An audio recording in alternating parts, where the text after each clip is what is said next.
I'm friends with the mom.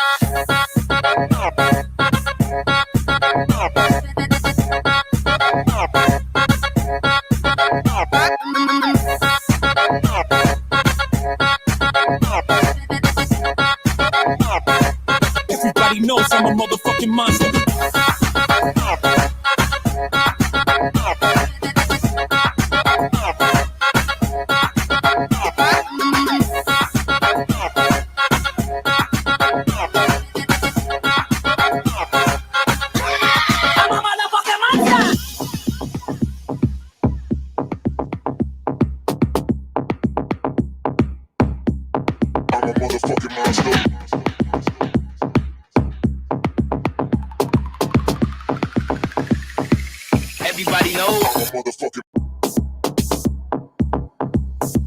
Everybody knows I'm a motherfucking monster. Monster. I've been thinking crazy.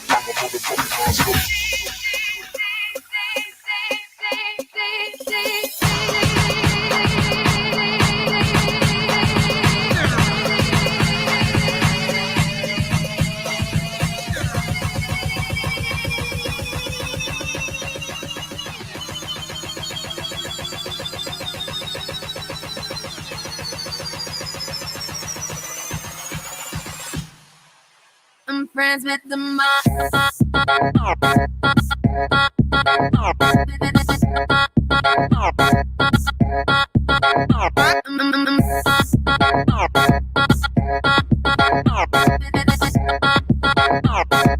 Everybody knows I'm a motherfucking monster.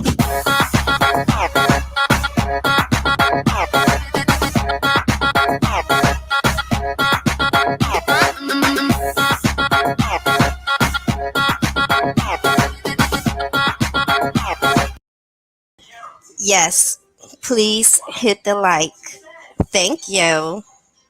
What's good, y'all? Happy Friday. Happy Friday. Please don't pay attention to anything in the background, okay? I got my co-hosts. Both are in the house. They are in the building. Chunk is right here. Coco's right here. We don't know what the hell is going to go down with the background and all like that. I can't control it. I'm okay with not being able to control that. So I'm going to go ahead and bring today's show for you just really quickly. We're going to talk about this movie that's coming out next week. Is it next week? Is June next week? Okay, this movie drops in June. All right. So we're going to go ahead and get this started. Bro, can you hold it down for me too, just in case I gotta step away? I think I need to turn that music down on the back because I might get popped for the kid music. Believe it or not. Believe it or not. Okay. All right, hold on, y'all. We're gonna get this started.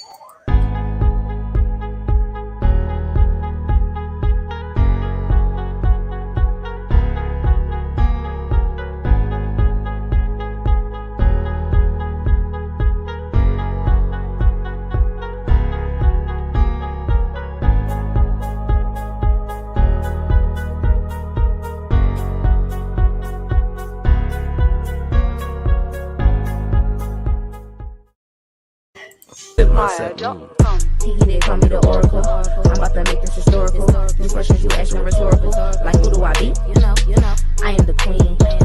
I'm supreme. You didn't know? What do you mean? Look, they call me the Oracle.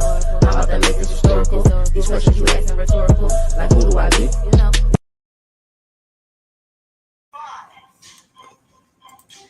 All right, y'all. Let's go ahead and get this thing started. This is Ed Warren. Lorraine. All right, let's get started. Residents of Brookfield were shocked this afternoon by the broad daylight murder of Bruno Saul. The court accepts the existence of God every time a witness swears to tell the truth. Well, it's about time they accept the existence of the devil. Whatever is going on. Peace, y'all. Hey, welcome to Friday. It's your girl, the Philly Bruja. Hey, y'all. Hey. Welcome to my newly formed gated community. When you are tired of playing on these YouTube streets and seeing all the beefing and the drama. Just really quickly, you guys. Yes, I don't think I had a chance to touch on this. I have created a new gated community for the YouTube streets. When you do not want to indulge in the bullshit and the fuckery, please feel free to come on over here. I'm usually live on Friday afternoon, sometimes randomly at 3 in the morning. It just depends. You got to hit the bell, subscribe so you can be notified, okay? Yes. Leave all that other stuff outside. I want you to grab some flavored water, a margarita, something, leave all that other shit outside. Come on in and sit by the pool. All right. Here we are. This is the new YouTube gated community, formerly known as Switzerland. Some of us is neutral out this motherfucker with these beats. However, when you do want to step out and get a little messy and see what's going on, please feel free to do that, okay? But for right now, in this time and in this moment, especially right here at 4:12 on a Friday, it is beautiful here. I hope it's beautiful there too. We are. All right, y'all. Let's get started. Again, forgive the background. Young boy right here and the dog, okay? So let me go ahead and put this on mute and we can listen to the story. I am here live. When you want to sit down and put your, sit down, relax, put your feet up, take your hair off, sit it to the side, put it in a ponytail, take your baseball cap off. You come on over here with me. We are here in the gated community. You just push a little password in, and the gates is going to open on up, and we come on in. You can grab a drink. You can grab some melon water, maybe grab a crystal somewhere or whatever, come on and sit by the pool and relax, okay? Because that's the kind of vibes I'm trying to get over here in the gated YouTube community. When I want, my best, then I'm going to go ahead and take my ass on out to the YouTube streets. But today, and we're going to talk about The Devil Made Me Do It. And why I'm talking about it is because next month, The Conjuring, they're coming out with another installment of the Ed and Lorraine Warren's vault of paranormal demonology stuff, right? I said that and I just rolled my eyes up like whatever. So, but the universe itself, the Conjuring Universe itself has been, a moneymaker. The only Conjuring that I actually like was the very first one. The rest to me was trash. That's just how I feel.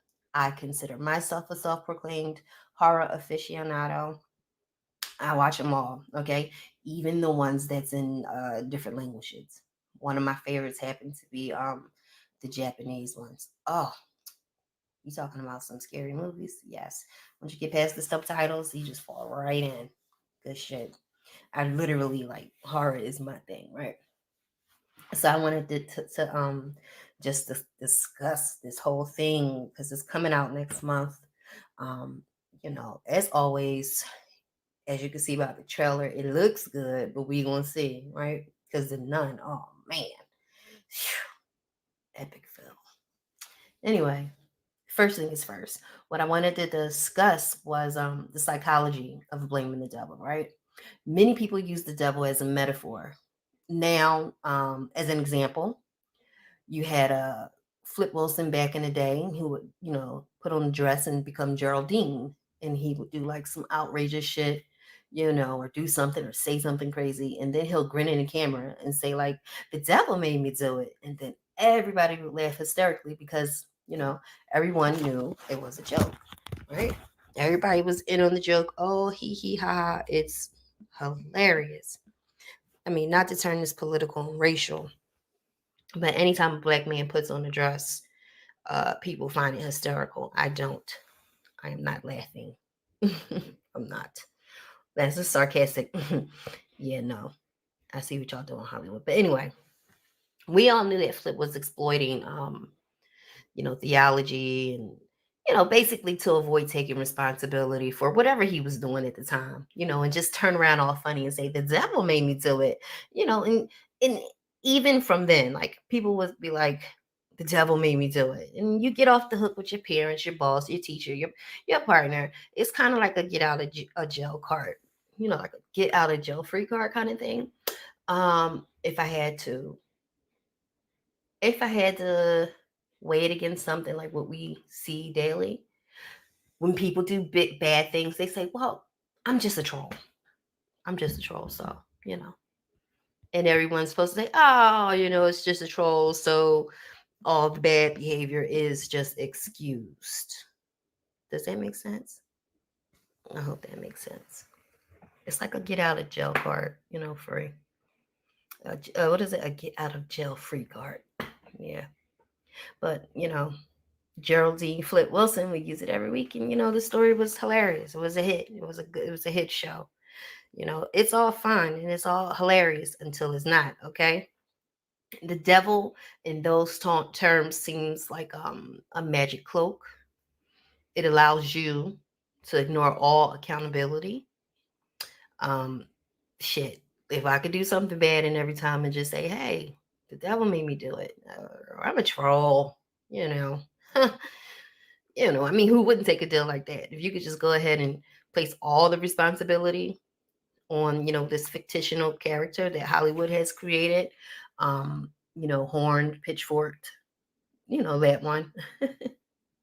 But at what cost, you guys? You know what I'm saying? In terms of honor and mental health. I think a lot of times people try to play this shit off as, jokes or kiki or haha, when really is letting people get away without taking the accountability and also mental health. Okay, that's a big part of this, and I see a lot of that in the spiritual community as well, and on these YouTube streets. Okay, mental health is serious, you guys. There's nothing wrong with getting help. Okay, I think as reasonable adults, somewhat sane adults, okay, I think a lot of times it's better to just say, you know what, I did it. I'm not proud of it, but I did it. It was me. The motivation probably comes from a deep, perhaps barely. Oh, you know what? We talked about this, about exploring your shadow self. You know what I'm saying? So let's not put it off on, hey, the devil made me do it, or that's a demon, or, you know what I'm saying, I'm just a troll. Nobody pays me any mind. Or just saying, you know what, I did it, me, in my lower self, my shadow self. Yep, I did it. Not some imaginary being that lets people squirm away from accountability and, and self-exploration. Okay, like the devil and the troll things, that's just not how this works. I don't. Is there such thing as a troll for real? I never seen. Not a real one anyway. A lot of these cases using the devil as a co-defendant, you know what I mean, really should be using accountability. And this is how we're going to get on to the topic today, which is the trial of Ernie Johnson. This was the inspiration for the movie that's dropping next month. It also was the inspiration for the movie, I think, that was made back in the early 80s, and also a documentary. Okay.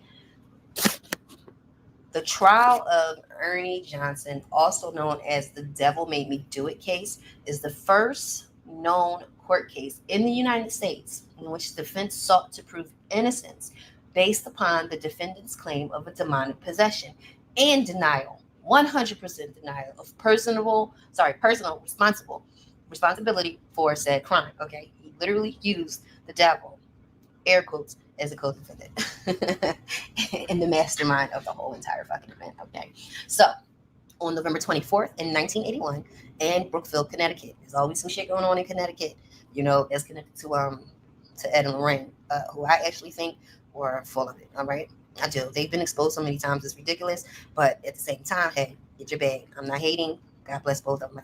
I know Ed is passed on. I think Lorraine is passed on too. But I mean, they've been exposed. These stories, while great and fascinating, and they make great Hollywood productions, a lot of them were bullshit. Okay.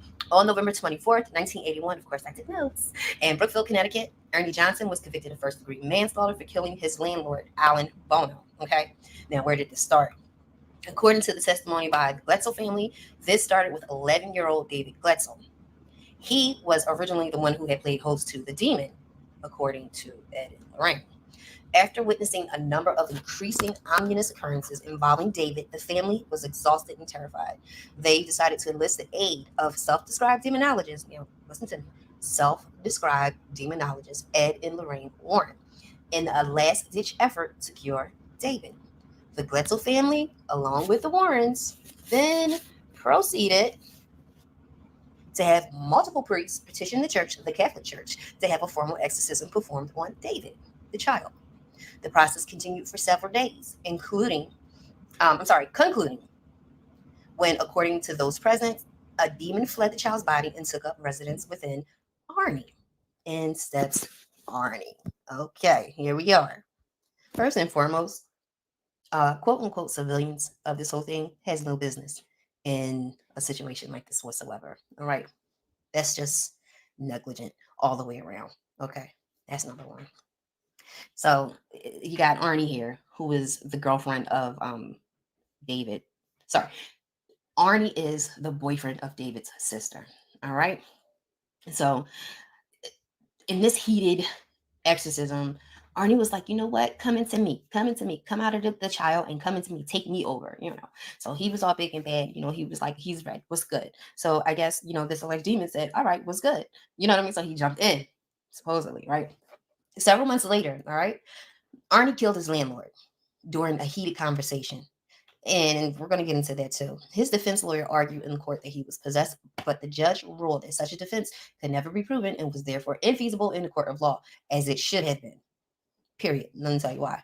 Arnie was subsequently convicted, though he only served 5 years out of the 10 to 20-year sentence. Let me tell you something. The person who murdered my mother, he'll never see the light of day. Okay, I don't care how good he is in there. He'll never see the outside again. Every time his ass go up for parole, I'm gonna be right there, God willing. If I'm not, I got 14 siblings and they could just take my spot. Anyway, the trial attracted media attention from around the world. It obtained a high level of notoriety due to the numerous depictions of the events in literature and televisions. We can thank the Warrens for that. The trial was later made into a film. Oh yeah, it was made into a film called oh gosh, I think I wrote it down. But the actual TV show where Doing Demons Dwell, that was on a haunting episode. I gotta catch it because I didn't watch it.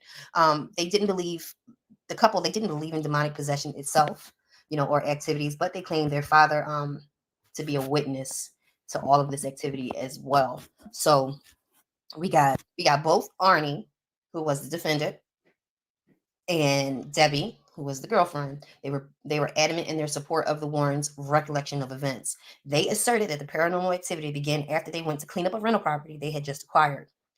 David, this is the child, he recalled, that an old man appeared, pushing and terrifying him. The couple initially thought David was using the old man as an excuse to avoid cleaning, but David informed them that the old man had vowed to harm the family if they moved into the rental home. David visions of the old man included the man appearing as a demonic beast who muttered in Latin. Why do these Catholic demonic entities like that Latin, man? Who I tell you. Anyway, he would mutter in Latin and threatened to steal his soul. Although the family allegedly heard strange noises coming from the attic, no one but David, that's the child, ever witnessed the old man. After David experienced night terrors, exhibiting strange behaviors, and obtained unexplained scratches and bruises, the family called upon the services of the Catholic priest who attempted to bless the house. Just really quickly, you guys, y'all need to be blessing these houses and places before you even spend one night in there, okay?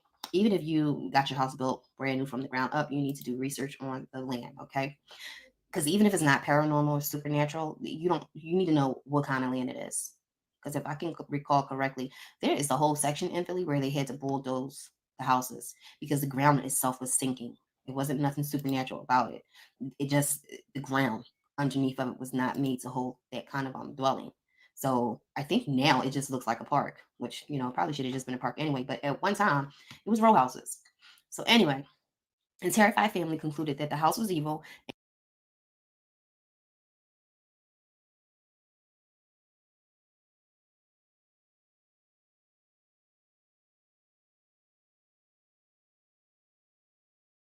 I just wanted to pause it real quick to say welcome, welcome, welcome. Happy Friday to everyone coming in the building now. Peace. I see y'all. I am in these comments. I am multitasking as well.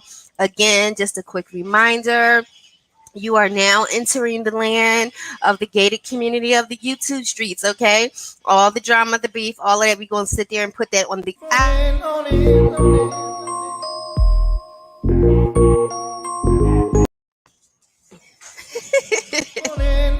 I don't like you. I don't like your energy. Stay away, demon. And would no longer continue to rent it. David, that's the child, his visions worsened. It started occurring in the daytime as well. 12 days after the original incident, the family summoned the self-proclaimed demonologist Ed and Lorraine Warren to assist. Again, this couple has been debunked a kabillion times, okay? I'm sorry for the fans. I mean, it makes great Hollywood movies, but yeah, no. Anyway, they did catch a bag. Lorraine, allegedly witnessed a black mist materialize next to David. An apparition, and to her, that was an apparent indication of a malevolent. What is wrong with me? I'm tongue-tied today. Of an evil presence. Debbie and her mother told the Warrens they had seen David being beaten and choked by invisible hands that left red marks and had appeared on his neck afterwards. David had started to growl, hiss, and speak in otherworldly voices. He would recite passages from the Bible as well. They didn't say whether or not he did it in Latin, because then I would be concerned. Anyway, the Bletzels recounted how each night a family member would remain awake with David as he suffered through these spasms and convulsions. After receiving a prognosis of multiple possessions from the Warrens, not a doctor, but from the Warrens, David was subjected to 3 lesser exorcisms. I want to put this in here. There is no lesser, more minor, or major. Once you dip your little pinky toe into the waters, that's it. Okay? Just know that. There is no good, no bad, there's no. All right? It is what it is. So Lorraine asserted that David levitated. This couple, again, loves to say that people levitated, ceased breathing for long periods of time, and even demonstrated supernatural ability, which later on they used that for Ernie's case, okay? Hit the like. Thank you. In October of 1980, the Warrens contacted Brookfield police to warn them that the situation was becoming dangerous. According to eyewitness testimony, Ernie Johnson coerced, we just talked about this, one of the demons that was inside of David to possess him while participating in David's exorcism.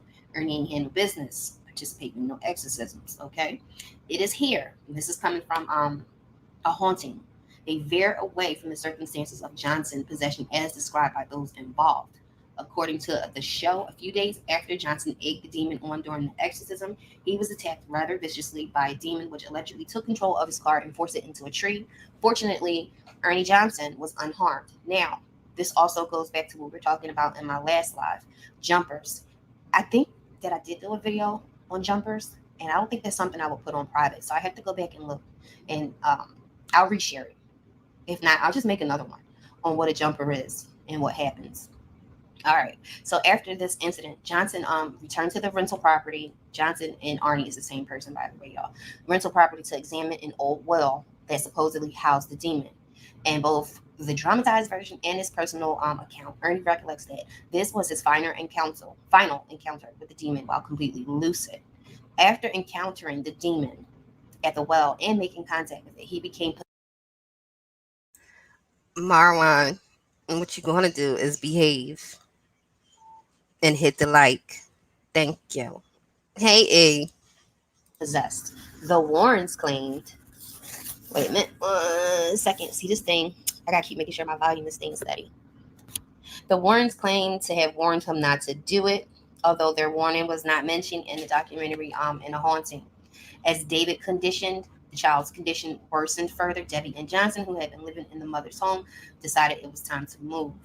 Debbie was hired by Alan Bono, that is the victim in this case, a new resident in Brookfield, as a dog groomer. Debbie and Johnson began renting an apartment close to her place of employment. After moving in, Ernie Johnson started to exhibit odd behavior that was strikingly similar to David. Just real quick, y'all, I just wanted to interrupt myself just to say y'all got to bear with me with the sound and the audio at that particular point, and even right now, my central ear, it's like 90 degrees here, kicked in. Okay, so my bad. Y'all gonna have to bear with me turning my earplugs up because I'm not gonna redo it. All right, please hit the like.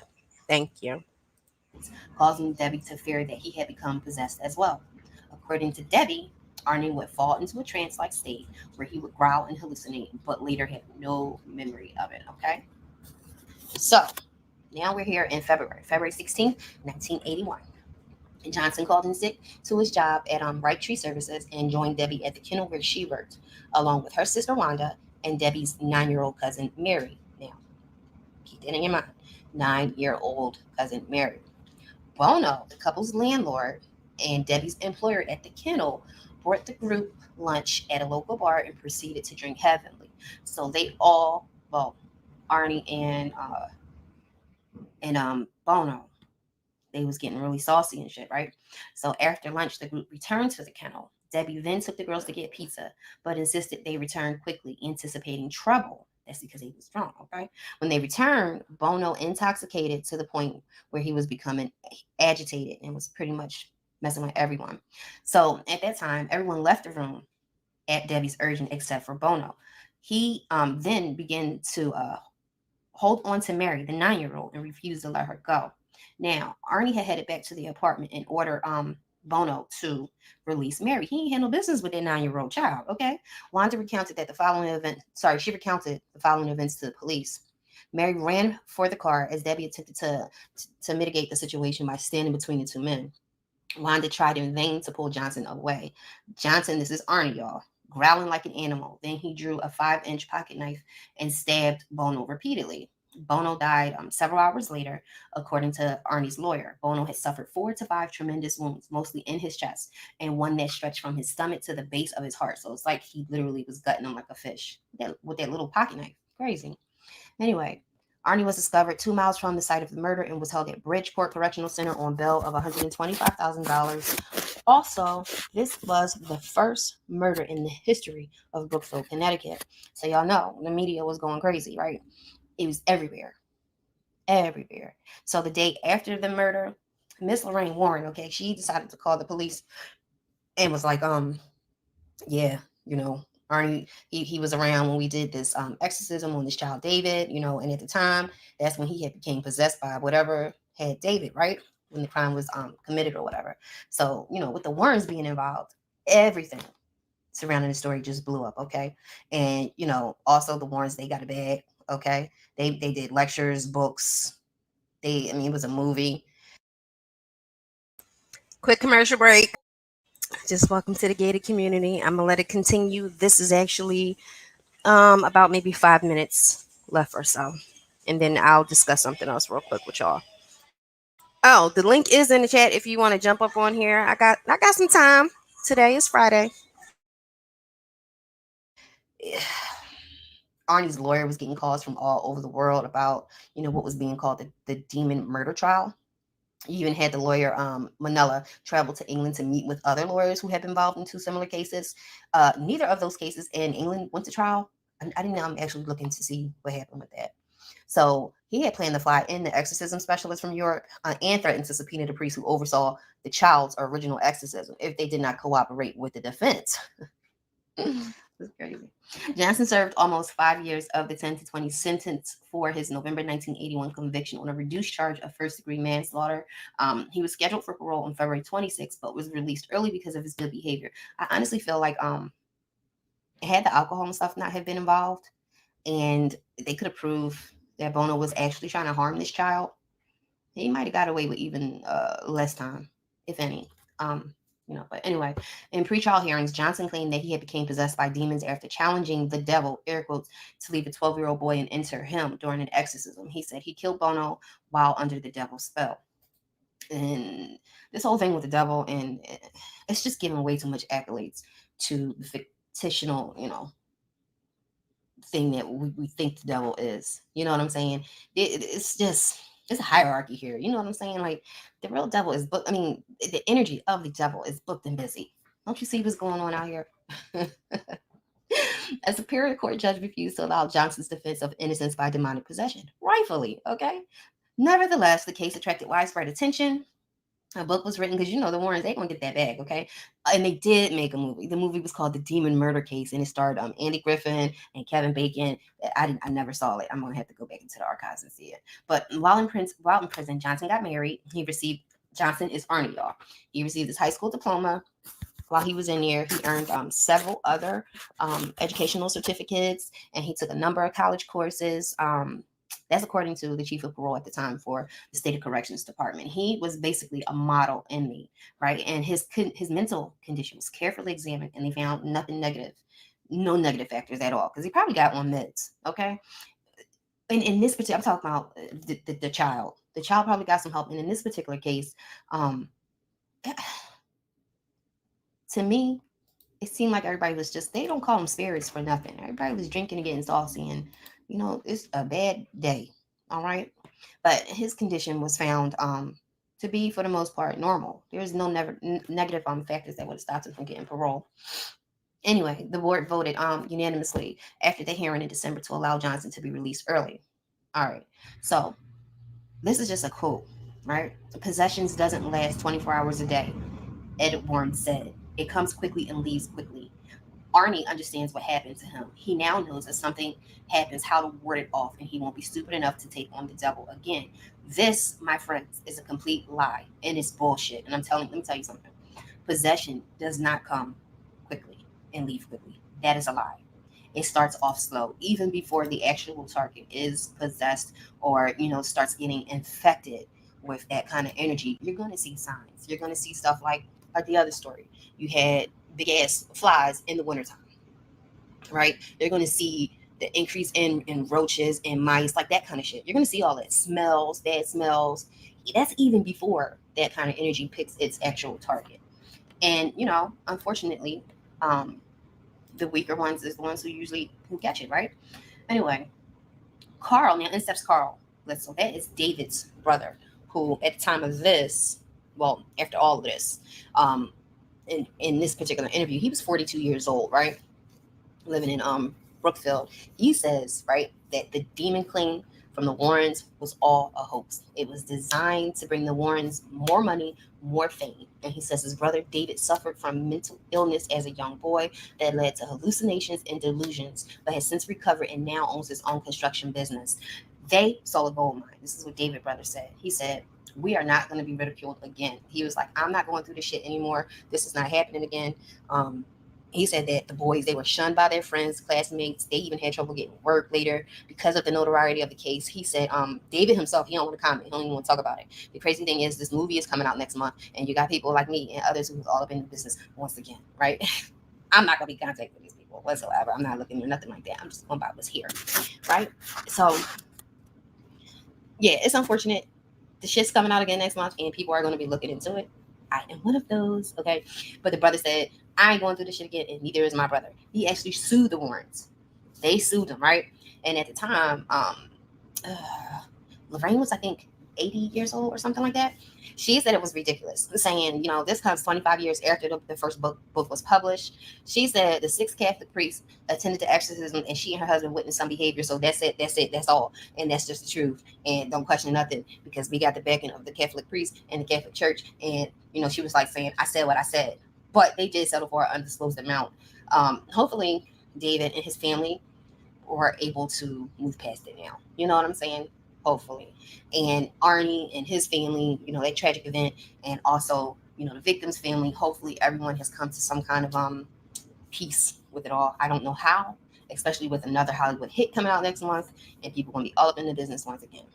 That's, here we are.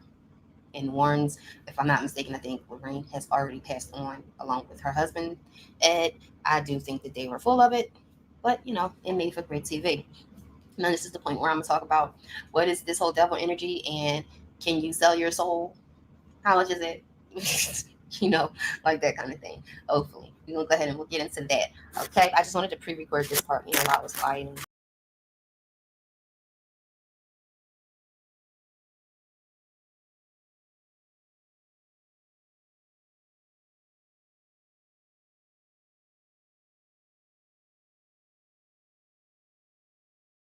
No good blood sucker, fat motherfucker. Now look who's in trouble. As you itch, I'm a monster. No good blood sucker, fat motherfucker. Now look who's in trouble. As you itch, I'm a monster.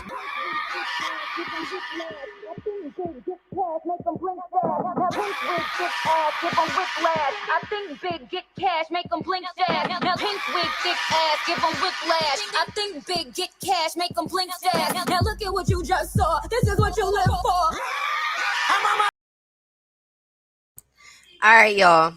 So that was the video on the story of The Conjuring. Okay. The next one that's coming out is released, I think it's June 20th, I think, something like that. But that is the real story behind that whole particular feature that's coming out. As per usual, the Warrens is doing the most, as they did in life. None of that other stuff was really proven. And no, this guy did not get off by using the devil. Okay. I think that some people really need to hold themselves accountable for the shit that they do. You just can't run around here saying the devil made me do it, or I'm a troll. That's just what I do. No, sometimes we need to hold ourselves accountable for the shit that we do. That's just a little advice for when you leave the gated community. Okay. Now, I will say though, I did come across one case a couple years ago. This motherfucker, excuse me, this one right here, Nico, this one, yeah. I definitely think demons, possessions, all that shit was involved in his particular case, and also with his whole entire family. I'm talking about a family of possessed motherfuckers. Okay? Yes. This one. Nico, I do think definitely it was possession. Hold on a second. Let me I'm gonna cut that background down. Hold on, sorry y'all. The monster whiplash. I think big, get cash, make them blink fast. Now pink wig, thick ass, give them whiplash. I think big, get cash, make them blink fast. Now pink wig, thick ass, give them whiplash. I think big, get. All right, y'all, I'm back. I'm sorry. I had to I put that on mute because Chunk went back upstairs with his sisters. But yes, this one, this story, this whole entire case, and if you look into the family's background and history too, that's not just mental illness. That was demonic shit right there. I'll get into that at another time. But I also wanted to touch on this as well. The whole concept of selling your soul. 1 second, y'all. Please hit the like. Thank you. Okay. Yeah, look him up. That's going to take you down a whole different rabbit hole. Okay? A whole complete God, just put a weekend in on it. Him, his family, all of them. I'm not really one who really believes in generational curses and things of that nature, but it's definitely something supernatural, paranormal going on in that man's background, not just with him, but with his entire family. This motherfucker right here. Okay. Yes, him. Now, yes, please hit the like. Thank you. And donate. I don't know what I don't even know what my Cash App is. Anyway, please hit the like. Thank you. And then I wanted to get on this whole topic real quick, and I'm gonna touch it briefly. I don't see anybody back here. I got a lot of shit going on with these screens, but it's nice. Yes, honey, nice and quiet behind the gates, please. Yes, this is our special gated community. Yes, our very special gated community. And y'all know I don't hold y'all long, so y'all can get back to the mess momentarily. Now, selling your soul. As I spoke many times before, I don't personally believe in a devil, like the one that Hollywood, this one, this charismatic looking creature right here. I don't believe in the devil. Not this. I mean, the energy itself, yes. I even talked about jumpers before. We'll get into that another day. But this one, this little handsome devil, so to speak, right there, I don't believe in that. So I feel like, yes, barbed wires, gates, all of that in a security code. Okay. Yeah. Um, I don't believe in this particular thing, right? This. However, there is a way you can go ahead and give your soul, you know, over to that particular kind of energy, right? Now, with that, again, like anything, there is no coming back from that. I'm not even going to get into how or anything like that because I told y'all I don't give out rituals and things of that nature. But there's all kind of energy out here. You even got like that kind of energy. I mean, it's all like a demonic kind of energy. Anytime something has that kind of control over you. But I want you to think about this. Not everybody has a soul worth bargaining. Okay? Not everyone does. I don't know why people get people get that impression like, well, I'm gonna go ahead and sell my soul. It's not everybody has them.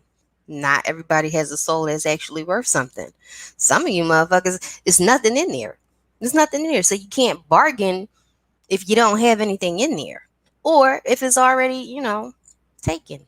That kind of thing. There's nothing to bargain with. There's nothing to bring to the table here.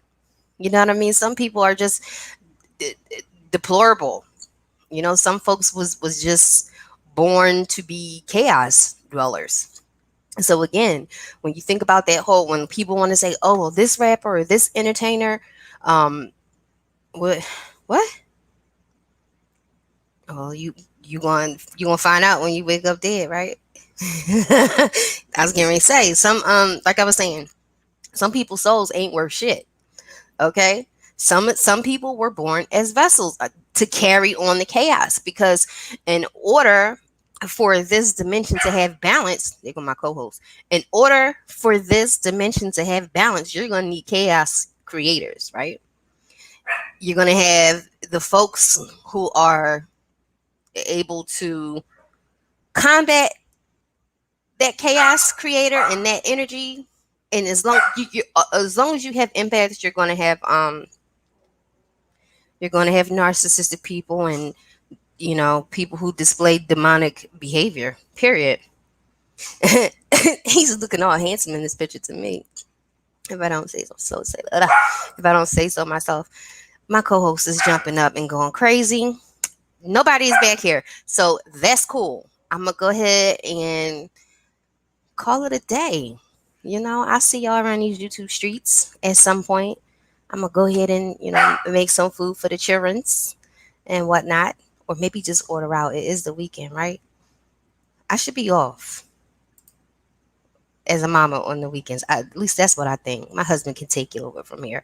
But yeah, some people don't have souls to bargain with. Okay, so you can do all the rituals that you want. You can bring all this shit to the table, and then when it's time to you know get to the negotiation part of it, and it'll be like, wait, you ain't got no damn soul.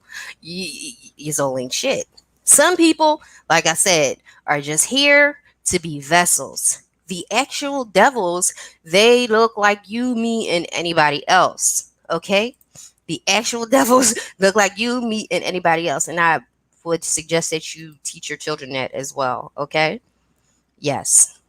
Yes, Coco's possessed by anybody who walks up even their own driveway. Okay, they could be houses down up their own driveway. Coco is gonna bark. She's gonna mess up every live that I do.